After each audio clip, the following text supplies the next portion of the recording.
Pernahkah kalian bertanya-tanya, kenapa orang-orang super kaya, para miliarder dunia, tiba-tiba ramai-ramai membeli lahan pertanian, sebut saja Bill Gates, Jeff Bezos, atau bahkan miliarder di Indonesia? Padahal, kita sering dengar kalau jadi petani itu susah, sering rugi, dan keuntungannya tipis. Aneh kan? Apa yang sebenarnya mereka lihat dari bisnis pertanian yang tidak kita sadari? Mari kita bongkar misteri ini bersama-sama. Pertama, kita harus buang jauh-jauh gambaran petani tradisional yang mencangkul di sawah dari pagi sampai sore. Pertanian di mata para miliarder ini adalah sesuatu yang sama sekali berbeda. Ini bukan sekadar menanam dan panen, tapi ini adalah tentang masa depan, teknologi, dan kekuasaan. Alasan pertama dan yang paling mendasar adalah soal keamanan pangan. Populasi dunia terus bertambah. Diperkirakan pada tahun 2050 akan ada hampir 10 miliar orang di planet ini. Semua orang nih butuh makan setiap hari. Siapa yang menguasai sumber makanan, dialah yang akan memegang kendali. Para miliarder ini berpikir jauh ke depan. Mereka tidak hanya memikirkan keuntungan besok pagi, tapi juga stabilitas dan kekuatan untuk 10, 20, bahkan 50 tahun mendatang. Dengan memiliki lahan pertanian yang luas, mereka pada dasarnya sedang mengamankan pasokan makanan masa depan, yang nilainya akan terus meroket seiring bertambahnya permintaan. Coba bayangkan, ketika terjadi krisis pangan global, kelangkaan, atau harga yang melambung tinggi, siapa yang akan paling diuntungkan? Tentu saja mereka yang memiliki sumbernya. Ini adalah investasi jangka panjang yang super strategis. Lahan pertanian bukan lagi sekadar tanah, tapi aset geopolitik yang sangat berharga.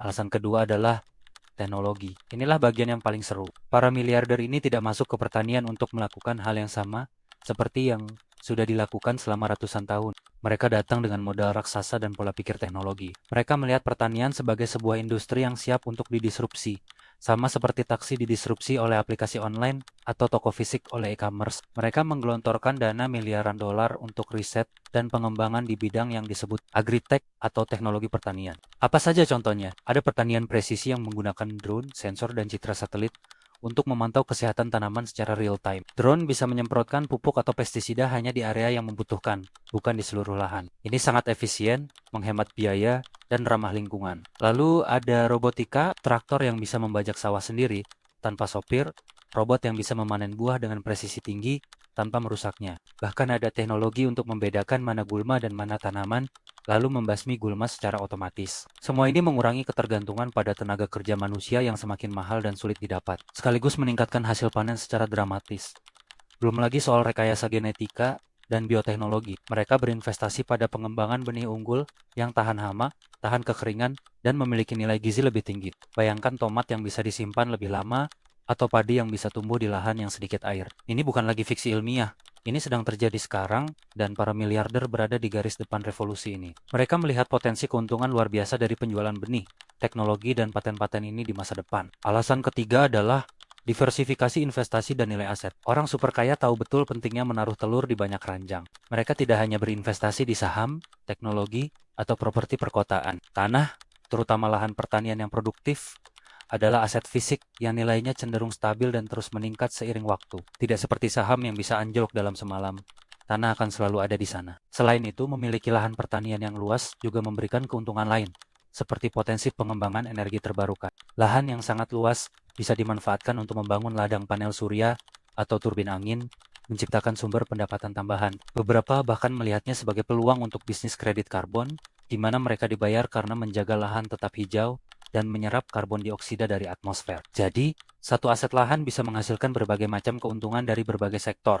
Alasan keempat, yang mungkin terdengar lebih filosofis, adalah soal warisan atau legacy. Setelah mencapai puncak kesuksesan finansial, banyak miliarder mulai berpikir tentang apa yang akan mereka tinggalkan untuk dunia. Berinvestasi di pertanian yang berkelanjutan, yang memberi makan jutaan orang, dan yang membantu mengatasi perubahan iklim adalah cara yang sangat kuat untuk membangun warisan yang positif. Ini bukan sekadar mencari untung, tapi juga tentang memberikan dampak. Mereka ingin dikenang sebagai orang yang membantu memecahkan salah satu masalah terbesar umat manusia.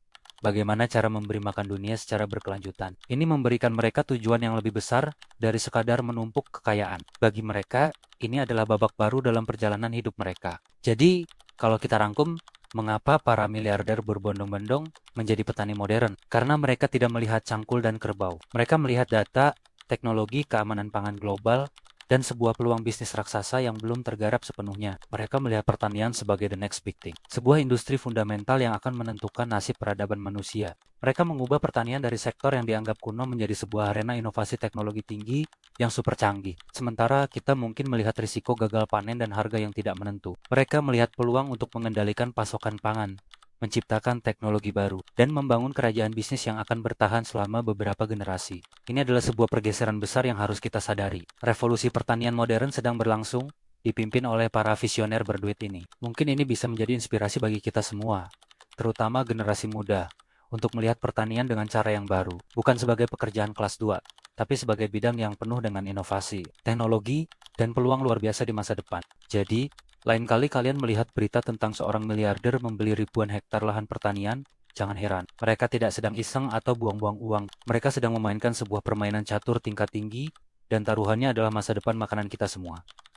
Terima kasih sudah menonton. Apa pendapat kalian tentang fenomena ini? Apakah ini pertanda baik atau justru ancaman? Tuliskan komentar kalian di bawah ya. Jangan lupa untuk like, share, dan subscribe channel ini, agar tidak ketinggalan konten menarik lainnya. Sampai jumpa di video berikutnya.